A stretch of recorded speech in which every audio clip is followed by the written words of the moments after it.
Evening everyone, and welcome to our first ever live Ask Me Anything. Premise is really simple. You get in touch with me via any of the social media channels, Facebook, TikTok, YouTube, Instagram, X, whatever it is.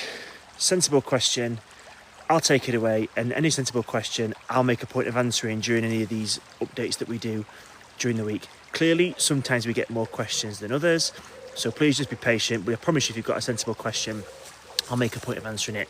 I've got two that I've been asked today that I'm going to answer. The first one is with relation to student finance for the upcoming university year that's starting soon. Second one is with respect to pensions. So let's have a quick look. Okay, so first one then, not going to name any names, no need to do that, but I will answer your question. And excuse me while I paraphrase it as I go. Starting university in September, live in England and I'm studying there. I'm a little bit concerned about the debt that I'm going to end up with and how much I'm going to have to pay back. But also I've been told what I'm going to get for my living loan, and it looks like I'd only have £15 a week left to live on. Surely that can't be right. Okay, two different things that we'll unpack there then. So, the first of all, the student debt. Made a series about student finances not so long ago. If you haven't read the articles already that are on X and Substack, please go and have a look at that because it explains it more in depth, but for the benefit of people that are watching today. When you go to university, your total student debt, irrespective of whether it is for the tuition fees that's paid directly to the university or for what is given to you as the living loan, is paid for retrospectively, and it's taken out of your wages. No one is going to turn around at the end of university, give you a massive bill and say, I want 30, 40, 50,000 pounds or whatever it is. It's taken out of your wages over a period of years. The thing to note then is the way you pay your money back at university essentially functions like a tax. So you pay 9% of everything that you earn over a threshold, and again, I'm doing this live, so forgive me if I don't quite get the number quite right, but it will be about £26,000 is the threshold for you when you graduate university based off the plan that you're on. So what that means is if you earn less than £25,000, you'll never pay a penny. If you earn more than £25,000, £26,000, again, check online, it really quick Google, whatever that threshold is, you will only pay back 9%. Doesn't matter if you earn £1 over, £100 over, £10,000, £100,000 over, you're going to pay about 9% of the amount of money over the threshold. Second point, £15 a month, that can't be right, can it? Yeah, it can actually, and unfortunately this is where the living loan is perhaps slightly flawed. It doesn't necessarily guarantee that it's going to cover all of your rent, your utilities, your other costs. In some instances, and in the vast majority of instances, it will only make a healthy but not total contribution towards your living costs. But what I would say is, look, you've already done the maths. You've figured out that, hey, it's going to cover these bills, and it leaves me with £15 a week. You're one of the lucky ones because you're in the black, and not everyone is in that situation when they have deducted all their essential living costs from their living loan income. But what I would say to you is that that's a reality. We perhaps need to think about what we do to raise income, and by that I mean, first question, are family in a position to help? They might be, they might not be. If they are, that's great. What are they going to contribute? Add that into your family budget. If they're not able to contribute, then we're going to have to unfortunately either think about, do we go down the route of part-time employment?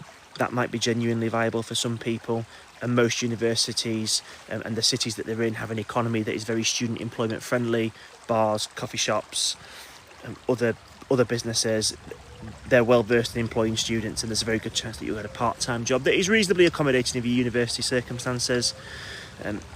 Or unfortunately, we're going to have to go down, if that's absolutely not possible, the debt route. Now, that is an absolute lender of last resort, and please don't just jump in and start taking on loans, credit cards, overdrafts. That is not where you want to be, because that money still has to be paid back. Go and look though at the articles that are on X, that are on Substack. It'll give you a lot more detail, but I think that's the general premise of the answer that I've got for you there. Part one, Don't worry about that too much up front. It's going to get deducted out your wages at a rate of 9% over the threshold. Earn less than the threshold, don't pay a penny. Very realistic possibility that the circumstances that you are describing to me are correct, in the respect that it might not necessarily give you enough to live on, but at least you are covering your essential costs with a little bit extra. Do your best to work around that. At least you're going in there with your eyes open, and you know what you need to find to make up the difference in your actual living standards. Okay, second question for tonight then. So this one's about pensions. Again, I'll paraphrase the question. In my 60s, due to retire soon, not sure about all of my pensions, in the sense that don't know how much I'm going to get, and I might have some pensions from previous employers that I don't necessarily have access to. I'm unsure how much I'll get to live on when I retire. Any tips? So again, quite a bit to unpack there. Let's try and do that one at a time. First of all then, I think based off what you're saying to me, you're giving me the impression that you plan to retire at state pension age. If you plan to retire at state pension age, the first question you need to ask yourself is, are you getting the full state pension? The way to do that is to go online, quick Google, check my state pension or something along that lines. It will take you into the government gateway. Log into that and you can see exactly how much of how much of your pension record is complete. Most people need about 35 years of pension credits or national insurance credits rather to get the full state pension. You'll be able to look on the file, you'll be able to see if there are gaps in your national insurance contributions. It may be worth, if you have partial years, because you've changed jobs or things like that, topping up those years that you are only partially full on to essentially make sure you get a full state pension. You can't go back forever. There is a cap on what you can go back on, but you can go back and you can pay to top those credits up. As a general rule of thumb, look at the amount it's going to cost you to top that credit up. Look at the amount that you'll get back. There are calculators online that exist to do that. I would, if you're in generally good health right now, map it towards kind of age 80. So by the time I get to age 80, am I a net gainer or a net loser by making that contribution? Make that decision from there. That's the first one. So make sure you're getting as much of the state pension as you possibly can. Second point then, it sounds like you've got a lot of pensions from different jobs. Maybe you've done a number of different jobs over your working life, and you need to figure out whether you are on top of all of the potential pension pots that you've had throughout your working life. Again, quick Google. The government has a pension searching service. Search something like that into Google.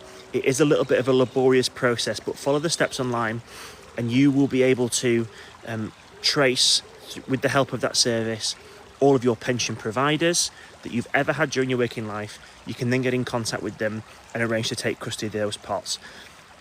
It is laborious, but I would absolutely recommend doing it. And the reason that I say that is because, especially if you've had a job with a private pension 20, 30 years ago or more, there's a very realistic possibility that even if you only had a modest amount in there, it's going to start compounding. And that means even though you might only put a few £100s, a few £1,000s in, it could now be worth significantly more 20, 30 years down the line or more. So make sure you do that. Take a wet Saturday afternoon, get your laptop out, government pension searching service, I think it's called, something like that. Again, stick it in Google, you'll find it. It's the .gov one. There are a few other private ones out there as well, but the .gov one is the more comprehensive but slightly more laborious system. Find your pensions, get in touch with your pension providers, get custody of those pensions. Two more things I'm going to say to you then with respect to your own personal circumstances. First of all, if you haven't already, if you're in your 60s, you're probably entitled to free pension guidance. That's a company called, or an organisation, I think it's called PensionWise. It's state backed. They offer bespoke one-on-one guidance for people who are looking to retire and want some more information about their pensions. They won't give you bespoke financial advice, but they will look at all of your personal circumstances and help you reach a good decision and an informed decision about what you should or shouldn't do with your money. And the second one I would say to this, and it's quite important, is it sounds to me like you've got a lot of work to do, but you need to work out what your potential essential costs are. And by that, I don't mean how much do you want to live on, I mean how much do you need. Be really critical and be really thorough about that. Do the calculations, figure out exactly how much you need to live on. You can then look at all of your pensions and see whether you're covering that, whether you're not covering that. Hopefully you are, with some to spare, but at least again you've got a couple of years, so that's not a lot of time to throw extra money into pension contributions, but you have got time to make arrangements with the pots that you do have to make sure that you leave yourself in the best possible position for when you come to retire. Okay, they're the 2 questions for tonight. I hope you found that useful.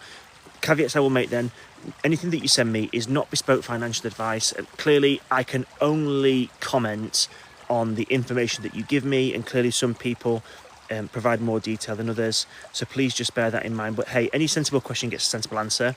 I'm not the only voice that's out here, far from, but please take it on board. Have a think about it. Come back to me, challenge me, corroborate it, do what you need to do. This is all about giving you guys the best possible information to make informed decisions for yourself. If you do want to ask a question, get in touch via this channel or any of the other social media feeds that I have, and I promise I will get around to answering your question eventually. Got a question? Ask me anything, and thanks very much.